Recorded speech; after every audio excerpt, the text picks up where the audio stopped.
एक ब्राह्मण बालक था, बनारस से पढ़ करके गया। तो पिताजी ने उससे पूछा, पढ़ करके आए हो? बोले हाँ। गुरुजी ने सब पढ़ा दिया? बोले हाँ। बताओ पाप के बाप का नाम क्या है?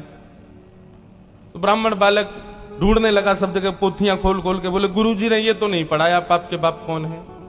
बोले जाओ गुरुजी से पूछ के आओ या ढूंढ के आओ, और जब तक तुमको पाप का बाप ना मिले घर नहीं आना। ब्राह्मण बालक बेचारा घूमता घूमता सब जगह पूछता हुआ जा रहा है, कहीं से भी उसको संतोषजन्य उत्तर नहीं मिला। तभी वो एक वैश्या के पास गया। थी वो वैश्या, लेकिन ब्राह्मण बालक को नहीं पता था।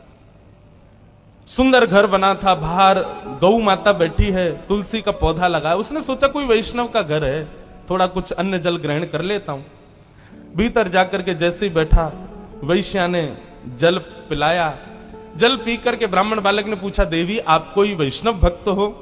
आपका नाम क्या है? वैश्या ने अपना नाम बताया और कहा, मैं कोई वैष्णव नहीं हूं, मैं इस नगर की वैश्या हूं। जैसे ही बालक ने सुना वैश्या, पानी का गिलास दूर फेंक दिया। बोले ओहो, अब तो मुझे गंगा जल में नहाना पड़ेगा, कपड़े सहित नदी में कूदना पड़ेगा, मैंने बहुत बड़ा अपराध कर दिया, पाप का बाप खोजने निकला था, पाप कर दिया, एक वैश्या के घर का पानी पी लिया मैंने, अरे राम राम राम राम, पुण्यम पापम, कान पकड़ने लगा। जैसे ही जाने लगा, वैश्या ने रोका। मन में सोचा, पाप का बाप ढूंढने निकला है बालक, ज्यादा दूर नहीं जाने देते, हम ही मिलवा देते। पैर पकड़ लिए, बोले भगवान आप जैसे लोग भूले भटके मेरे घर आते हैं, ऐसे मत जाइए ना।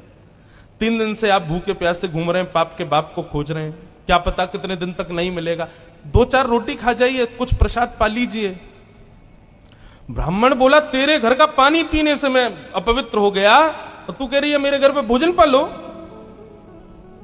महाराज आपको दक्षिणा में 5 सोने की मोहर दे दूंगी मैं, अगर आप मेरे यहां का प्रसाद पाओगे तो। बालक ने मन में विचार किया है तो वैश्या, अब पाप तो हो ही गया है, जनेऊ तो बदलना ही है, नदी में स्नान तो करना ही है, प्रायश्चित्त तो करना ही है, तो फिर एक संग ही कर लेंगे। अब 3-4 दिन तक बाहर घूमेंगे, कुछ तो चाहिए, दक्षिणा मिल ही जाएगी। अच्छा ठीक है, लेकिन हम अपने आप बना के पाएंगे भोजन, तुम्हारे हाथ का नहीं पाएंगे। वैश्या बोली, जो आज्ञा आप पाओ। रोटी बनाने के लिए बैठे तो वैश्या बोली, मेरे घर पर आप आए और आप अपने हाथ से रोटी बना रहे हो, मुझसे देखा नहीं जा रहा है, मैं 5 की जगह 7 सोने की मोहर दे दूंगी, रोटी मुझे बनाने दो। हाथ धो करके बालक उठ गया, बोले लो बनाओ। वैश्या ने रोटी आदि बना करके थाली में रख करके सन्मुख पधरा दिया। बालक जैसे ही पाने के लिए बैठा, वैश्या ने हाथ पकड़ लिया, बोले मेरा मन होता है मैं अपने हाथ से आपको खिला दूं। बालक बोला, भाग जाओ यहां से, तुम्हारे हाथ का पाऊंगा मैं, तुम्हारे हाथ से खाऊंगा। 15 सोने की मोहर दे दूंगी मैं दक्षिणा में। बालक ने मुंह खोल लिया, लो खिलाओ। वैश्या ने कवल तो नीचे रखा और कहा, महाराज अपने पिताजी को जाकर के कह दीजिएगा, पाप के बाप का नाम है लोभ। बताइए, आप मेरे घर का जल पीना पसंद करते हैं? कभी नहीं। आपको पता चल गया कि मैं वैश्या हूं, उसके बाद मेरे घर का भोजन पाना चाहिए था? नहीं पाना चाहिए था। मेरे हाथ की बनी रोटी खानी चाहिए थी? नहीं खानी चाहिए थी। मेरे हाथ से आपको खाना चाहिए था? नहीं। ये सब आपने क्यों किया? बोले तुम्हारी श्रद्धा। बोले श्रद्धा नहीं, झूठ मत बोलिए, सब दक्षिणा। महाराज पाप के बाप का नाम है लोभ। लोभ किसे कहते हैं? जितना प्राप्त हो उससे अति की कामना, इसको लोभ कहते हैं।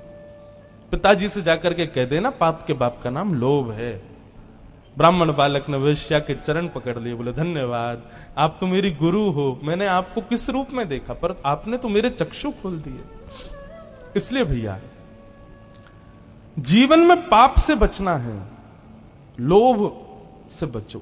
यदि कभी आपसे कोई पाप हो जाए तो एक बार एकांत में बैठ के विचार करना कि मैंने कब लोभ किया था। आपको पता चल जाएगा कि आपने लोभ कब किया, क्योंकि बिना लोभ के कोई पाप होता ही नहीं है।